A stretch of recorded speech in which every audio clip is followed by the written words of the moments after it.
Estos días pasados, un grupo de amigos hemos mantenido un debate sobre las recientes elecciones generales en España y hemos debatido también la actual situación de Europa, ¿no? Entre las 5 personas que debatíamos el tema, éramos algunos profesores y casi todos estábamos convencidos de que estas elecciones generales pasadas del 28 de abril han estado claramente manipuladas. Era casi un acuerdo total entre los que estábamos. Pero no voy a hablar de este tema, ¿no? Lo curioso de esto radica en que varios días después de las elecciones generales, buscando entre los muchos apuntes de historia que conservo de cuando impartía clases en la universidad, resulta que me he encontrado un documento que prácticamente había olvidado y que al leerlo después de tantos años me ha dejado muy sorprendido. Consiste en que hace 14 años, concretamente en agosto del 2005, tuve la fortuna de conocer a un doctor en ciencias políticas de la Sorbona de París, de la universidad. Yo en esa época vivía en Bolivia, en Santa Cruz, la ciudad tropical que podemos decir que es la capital económica de Bolivia, Santa Cruz de la Sierra. Yo impartía clases en la universidad donde daba historia, daba también ética profesional y en la Escuela Militar de Ingenieros impartía antropología. Pues bien, nos conocimos, pude conocer a este hombre, este catedrático de la Sorbona de París, a través del presidente de la Sociedad de Historia de dicha ciudad. No consigo recordar su apellido, pero sí que su nombre era Henry. Estuvimos hablando aproximadamente 1 hora y aprovechando sus notables conocimientos en temas geopolíticos, le pregunté sobre cuál era su enfoque personal sobre la situación de Europa y en concreto sobre España, país que conocía muy bien. La verdad es que fue muy amable este hombre y me respondía sin rodeos a la pregunta que le hacía. Entonces, a la pregunta sobre cuál era el enfoque que tenía de Europa, afirmó que los líderes de la vieja Europa habían pactado un proceso de islamización de la vieja Europa. Atento, porque estamos hablando de hace 14 años. Es decir, que entre los políticos que dirigen Europa existía una premeditada destrucción de la cultura europea basada en el cristianismo. O dicho de otra forma, que los líderes europeos ya tenían pactado una alianza entre el socialismo europeo y el mundo árabe. Preguntado quién se movía detrás de todo esto, respondió que todo estaba encabezado por el socialismo francés y dirigido por un grupo muy poderoso de socialistas franceses. Y atención a lo que me dijo, un poderoso grupo de socialistas franceses de origen judío.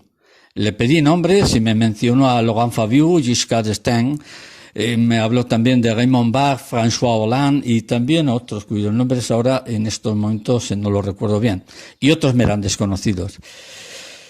Y me describió también con bastante detalle la influencia del socialismo europeo en América del Sur, sobre todo en Bolivia, porque era cuando yo estaba en ese momento. Y cómo el actual presidente Evo Morales no solo le habían puesto en el poder las ONG francesas, sino que a su vez estaba siendo dirigido, es decir, Bolivia estaba siendo dirigido por 2 ideólogos marxistas. Uno era francés y el otro norteamericano, de los cuales mencionó nombres y apellidos, y que ambos los conocía personalmente.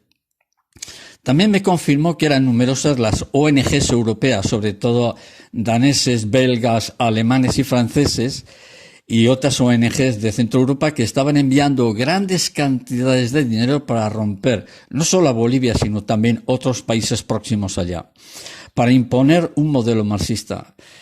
Le pregunté sobre la manipulación del sistema judicial en Europa y este catedrático francés me describió cómo el socialismo europeo estaba manipulando no solo la justicia, sino también la familia, apoyándose en esto en los grupos homosexuales, manipulando o comprando los medios de comunicación, así como potenciando la corrupción, la degradación, sobre todo de la enseñanza. Y mencionó en este caso a España. Entonces, al mencionar España, yo ya centré la conversación en mi país, ¿no? Porque yo soy español. Entonces, al mencionar España, le pregunté directamente sobre el atentado de Madrid del 11 de marzo del 2004. Es decir, estamos hablando 1 año antes, porque esta entrevista yo la mantuve en agosto del 2005. La respuesta fue muy directa, simple, y no planteó ningún rodeo a la pregunta que le hice, es decir, ¿qué es lo que él sabía respecto al 11M? Fue el atentado. Y la respuesta literal que me dio fue un golpe de Estado preparado para subir al poder a Rodríguez Zapatero, quien estaba apoyado en ese momento por el socialismo europeo. Sin embargo, lo que me dejó realmente pensativo al darme esa respuesta fue sobre el atentado terrorista de la estación de Atocha, cuando me dijo que nunca se va a poder demostrar quiénes fueron los verdaderos responsables, ya que quienes diseñaron ese atentado están tapados por la justicia, que ha sido manipulada políticamente, y nunca se va a saber quiénes fueron los autores reales de dicho atentado. Entonces sí, yo me centré en ese momento sobre ese tema, ¿no? Porque era muy polémico. Estábamos hablando un año después del atentado. Pero sí me dijo claramente que Rodríguez Zapatero no era nada ni nadie dentro del socialismo, pero que lo habían elegido por ser una persona fácilmente manipulable y obediente a las órdenes que recibía. Y que todos ellos pertenecen a logias muy poderosas de la masonería y a su vez todos ellos estaban manejados por el enorme poder de los socialistas judíos franceses. Él de vez en cuando matizaba la palabra socialistas, pero socialistas judíos.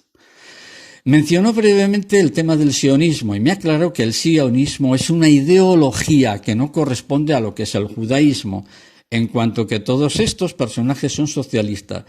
Pero sí me matizó personalmente que todos son de origen házaro, es decir, no son judíos verdaderos, sino que fueron adoptando el judaísmo por intereses políticos hace mucho tiempo y que son quienes dirigen y controlan todo el sistema bancario financiero mundial.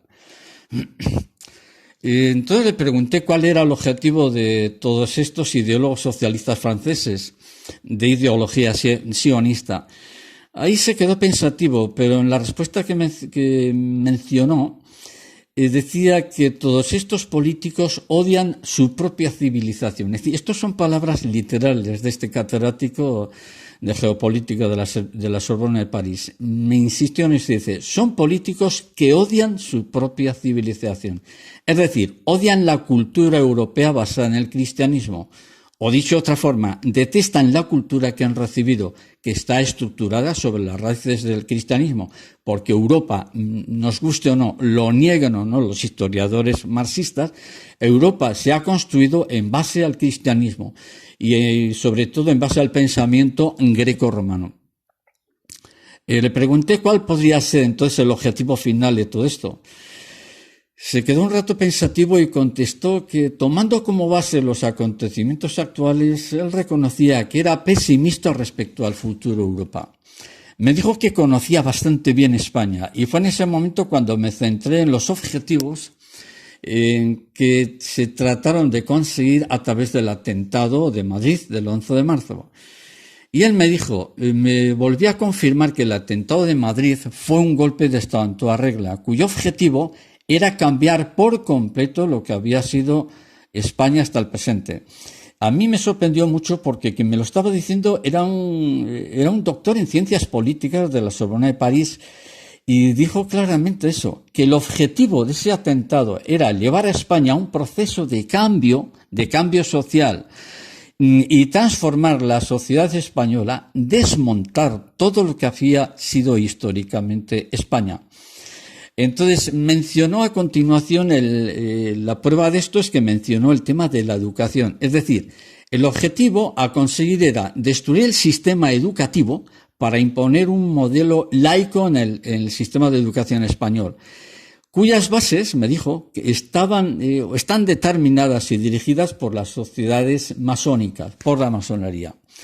Otro punto que matizó dentro de la conversación era que el objetivo también que había respecto a España por parte del socialismo de la masonería europea era desmantelar la familia imponiendo la ideología de género, al cual se habían destinado grandes sumas de dinero en este objetivo. Posteriormente, yo investigando sobre este tema, hay un periodista como es Enrique Diego que confirma que el dinero destinado en España a imponer la ideología de género llega a la fabulosa cifra de 65.000 millones de euros. Yo pedí información, digo, esto me parece una exageración, y me dijeron que no. 65.000 millones estaban destinados a España para imponer un modelo laico ideológico basado en el feminismo y en imponer por la fuerza la ideología de género y destruir la familia. Otro punto muy interesante que me dijo era que el objetivo de todo lo que estaba viviendo España es debilitar a la justicia. Y me decía que el sistema a seguir era imponer penas muy suaves o penas simbólicas a los delincuentes. Ante la pregunta que le hice sobre cuál era la razón de proteger al delincuente, su respuesta fue que el objetivo es desestabilizar la sociedad por medio de delitos e impunidad de los delincuentes. Es decir, recargar la culpa sobre los inocentes y dejar impunes a los delincuentes. Otro aspecto que me tocó en la conversación fue que también en parte era desmantelar el ejército español, convirtiéndolo en algo parecido a una ONG. El objetivo, en el fondo, no es otro que dejar a España indefensa. Acabar con toda la cultura católica que ha sido tradicional en España a lo largo de los siglos. Otro aspecto es que los partidos políticos españoles están profundamente infiltrados por la masonería. Él me dijo que el Partido Socialista y el Partido Popular están totalmente infiltrados por masones. También insistió en lo que he dicho anteriormente, que nunca se sabrá la verdad sobre lo que sucedió en el atentado de Madrid del 11M. También paralelo a esto tocó brevemente el tema de la ex Unión Soviética, Rusia, y en su opinión no descartó alianzas de Rusia con alguna potencia asiática para dañar Europa, opinión que yo le dije que compartía totalmente.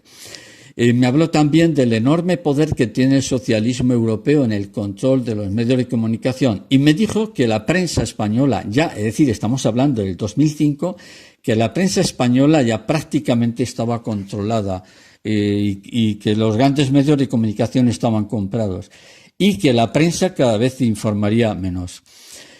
En este punto también mencionó el proceso de destrucción sistemática ya en marcha de la corrupción de la justicia. Este hombre me decía que la corrupción de la justicia era un hecho que se estaba llevando adelante para desestabilizar políticamente a España y también la corrupción dentro del profesorado y de la familia, es decir, descomponer todo el sistema educativo, romper el sistema tradicional de la familia en España y sobre todo que gran parte de esta política del socialismo y del marxismo europeo era introducir a través de grandes cantidades de dinero, imponer el modelo homosexual para destruir la familia. También mencionó igualmente, lo recuerdo en la entrevista, que la invasión de todo tipo de drogas, es decir, él me contaba, este hombre, que a través de los políticos y de la misma policía se infiltran la droga en la sociedad europea y especialmente entre los jóvenes, destruir la juventud para que no protesten, para que estén un poco lobotimizados todo esto. Es decir, hacer de ellos una especie de zombies. No sé si la pregunta es, la palabra es muy adecuada, pero iba en esa dirección. También utilizó en el ámbito, al referirse a la situación de Europa, decía que Europa está en un proceso de descomposición, que es un gigante con pies de barro. Y que no tenía ninguna duda de que el mundo árabe será quien acabe con el viejo continente.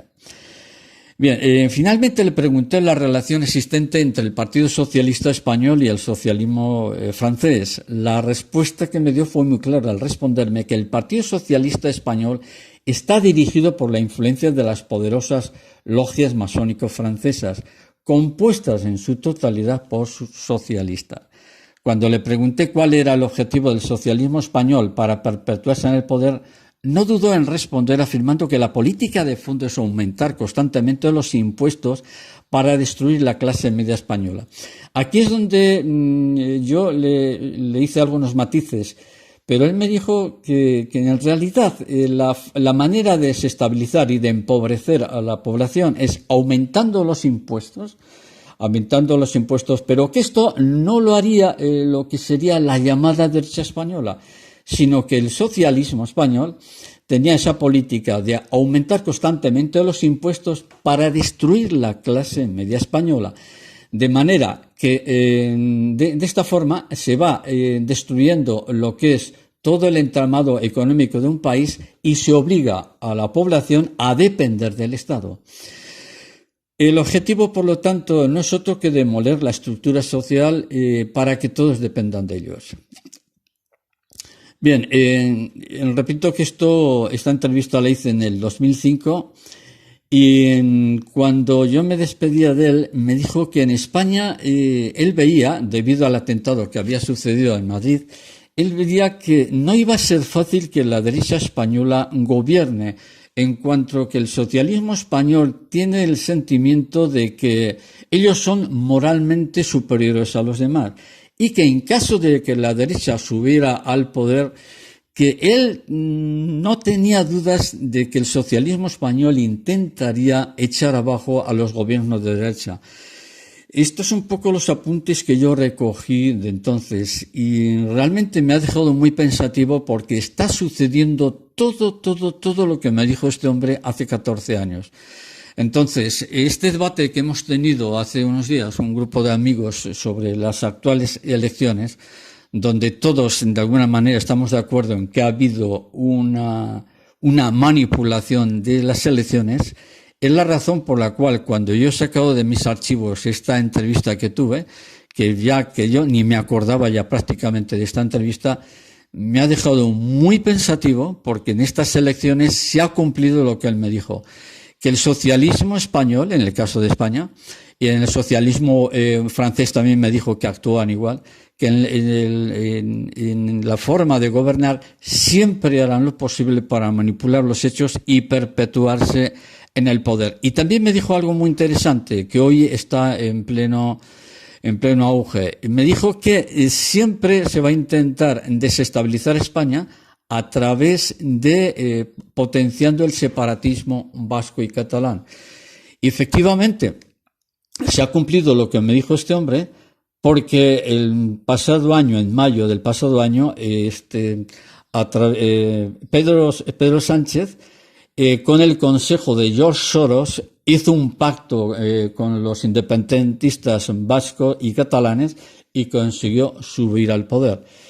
Entonces sospecho que este nuevo gobierno que se inicia este año con Pedro Sánchez, conforme a lo que este hombre me dijo, creo que la cosa en España se va a poner muy complicada. Yo no tengo dudas que España va a hundirse en una crisis económica, política y social. Así que lo que nos viene yo lo veo bastante negro. Pues nada, esto era un poco el recoger unos apuntes que yo tenía hace tiempo y que lo que me dijo este doctor en ciencias políticas de la Sorbona de París, al leerlo, una vez que he leído el documento he dicho, realmente esto era un auténtico profeta, porque todo lo que me dijo se está cumpliendo. Nada más, era expresar esta reflexión y continuamos en otro momento.